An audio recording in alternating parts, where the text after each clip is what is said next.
Si queréis vamos a estos dos últimos capítulos, Saúl, explícalos y luego hablamos de Agnes.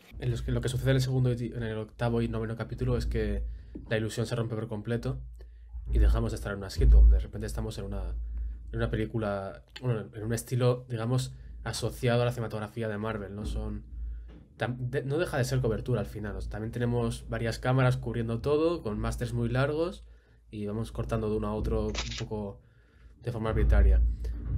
Y es lo que tenemos. Hemos roto la ilusión y de pronto estamos en el exterior. Estamos fuera de Westview, pero estamos dentro de Westview también. Y formalmente todo es mucho más plano y mucho más relatable, digamos, desde el punto de vista de los del exterior. Han entrado dentro de su mundo y lo han roto también formalmente, no solo desde el argumento. ¿Y del papel de Agnes? ¿Qué te gustaría comentar? A mí me sucede con el papel de Agnes que de alguna manera es como lo que sirve de clímax de la serie, como una forma de desenrollar el nudo. Me sucede que llega muy tarde, ya igual es una opinión personal, también me sucede con el primer punto de giro, que llega en el segundo capítulo, al final del primero, pero no se entiende muy bien lo que es la pantalla esta, que el primer punto de giro es cuando te das cuenta de que la serie la están monitorizando. Pero sucede muy tarde y no se entiende, y con Agnes me sucede un poco lo mismo, que sucede al final del séptimo capítulo, pero no acabas de entender cuál es el significado. Y creo que esto lo que hace es atrasar un poco el desenlace sin ningún sentido. Luego, el papel de Agnes funciona un poco como psicóloga en realidad, ¿no? Es como que le ayuda a ver su pasado. A mí no me interesa demasiado, la verdad, ¿no? Que creo que esto es como una forma de vamos a volver a los inicios del personaje, vamos a ver su infancia trágica. No me interesa, ¿no? O sea, yo no hubiera querido ver lo de la bomba, ni su hermano, ni... Creo que se va de la serie hacia un lugar que no tiene nada que ver con lo que estábamos viendo antes. Pero eso es mi opinión personal. Vale, vale. Y al final, de nuevo, tampoco entiendo muy bien esto le está quitando el poder interior, pero luego... creo que lo que mejor se puede decir de estos dos últimos capítulos es que vuelve a ser una película de Marvel, con su parte buena y su parte mala. Su parte buena es que es impresionante porque su montaje es súper acelerado y de repente tienes a dos personajes en el aire luchando y quitándose puntos de vida. Y la parte mala y es que no es demasiado profundo. Y si vemos el arco de Agnes, por ejemplo, es un personaje totalmente plano hasta el capítulo 8 en el que se da cuenta, en el que desvela sus verdaderas intenciones, ¿no? Desvela su verdadero yo y sigue siendo igual de plano. O sea, no cambia para nada y finalmente le matan o le convierten en un ser, le convierten en parte de su ilusión. El final luego, si lo podéis comentar y hablamos de lo que le sucede al personaje, sería muy interesante. Pero... Vale, gracias. Laura. Pues nada, lo que habíamos hablado antes, realmente la intromisión de este personaje es lo que hace, bueno, intromisión está siempre, pero el hecho de que ella se destape y empiece a hacer que Wanda vuelva a ser una superheroína y no una ama de casa perfecta con hijos y maridos, es lo que le hace el chip, el cambio de, ostras, creo que lo que estoy haciendo no es lo mejor para mí. Y como que la desinhibe, ¿no? Porque realmente hasta ese momento ella, todo lo que venía de fuera y le creaba una realidad dentro de su realidad, lo desechaba rápido, fuera. Y podía con ello. Con Agnes no pasa. Sigue siendo una bruja igual que ella y también tiene unos ciertos conocimientos que hacen que ella ya esté incómoda y no puede desecharla de manera rápida como ha hecho con otros agentes externos. ¿Qué hace esto? Que Wanda tenga que preocuparse de otra cosa que no sea su duelo, de mantener ese bienestar. Y eso lo que hace es que su cerebro dé un giro de 360 grados psicológicamente hablando y en este proceso en el cual está entretenida solucionando un problema grave, que es el de esta intromisión, al final acepte y vea cómo los habitantes de Westview le piden, le exigen que están mal, y ella ya se empieza a sentir mal, empieza con la depresión ya de manera personal, ¿no? Empieza como a retomar esas pautas o esas fases que existen que ella simplemente estaba quedándose estancada en la primera, como quien dice. Y eso es lo que hace que de repente empiece a fluir. Pero efectivamente, si no llega a ser por este personaje que efectivamente no es lo que quiere realmente, es hacerle bien, sino hacerle mal, pero da igual, lo que hace es simplemente hacerle un cambio mental y esto es lo que hace que Wanda pueda evolucionar, creo. Y eso nos pasa a todos. De hecho, cuando una persona está deprimida, ¿qué te dicen? Quédate en la cama, no comas, no hagas nada. No, todo lo contrario, tienes que salir, tienes que buscar estímulos. ¿Por qué? Porque al final tu mente está embotada en algo negativo y si no le das pie a algo positivo, no lo vas a encontrar. Todo lo que te digan te rebota. Eso sí, si algo te obliga a moverte, como es este caso Agnes, que no puedes hacer nada. Y llegamos al punto de desarrollo de toda la que es el duelo de manera patológica allá adaptativo, en el cual ella empieza a hacerse cargo de esas emociones. La depresión se empieza a hacer cargo ella, en vez de mostrarla en los personajes que tiene manipulados. Luego, aparte, empieza la negociación. ¿Qué puedo hacer? ¿Qué tengo que hacer? ¿Mantener mi realidad y crear este daño tan profundo que estoy provocando a esta población por mi bienestar, que es tener a mis 2 niños y a Visión de una manera mantenida por mi psique?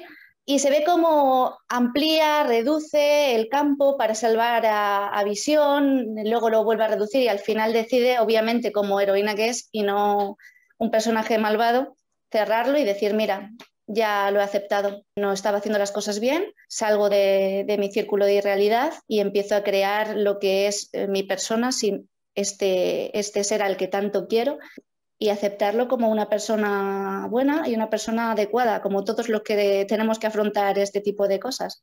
Así que bueno, este personaje a lo mejor en la trama lo que crea es simplemente un medio de expulsión y de acción, pero psicológicamente es lo que desencadena, yo creo, que Wanda al final termine por finalizar su duelo.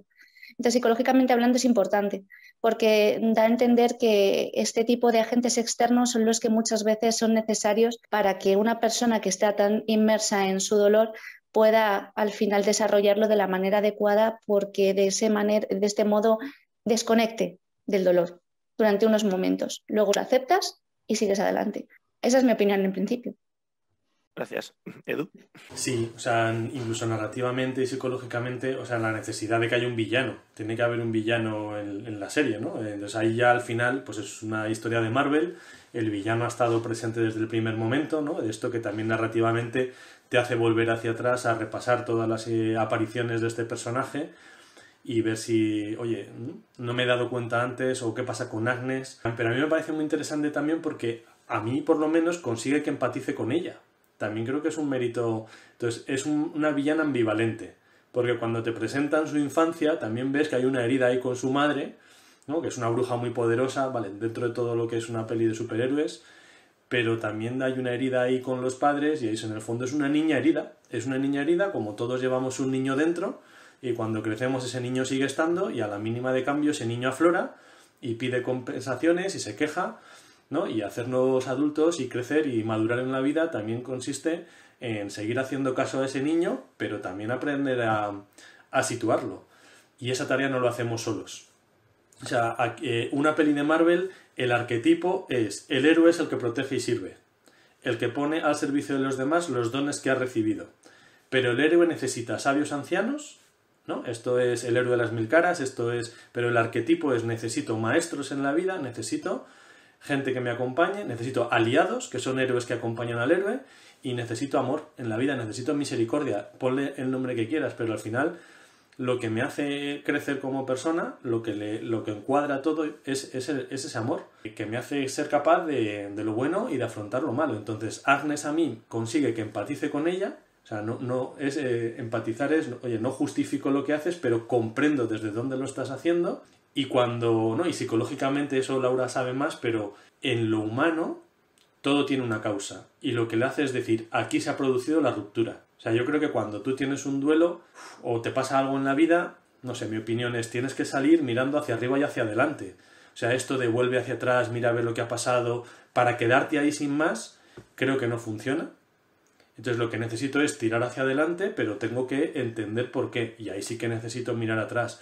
Entonces Agnes creo que acompaña bastante bien esta parte en que la dice, venga, vamos hacia atrás, a ver si fue aquí. O sea, en el fondo lo hace con una mala intención, que es apoderarse de su libertad. Si el héroe es el que protege y sirve, el villano es el que los dones que ha recibido, que los tiene, se aprovecha de los demás. Entonces ahí sale la faceta de villana de Agnes.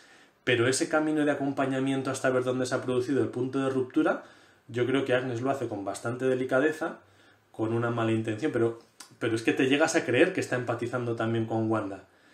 Entonces nada, y luego ya es una peli de Marvel, enfrentamiento final entre villanos, o sea, entre el villano y el héroe, y ya está, ¿no? Y concluye como, ¿no? Lo que es un territorio Marvel al uso.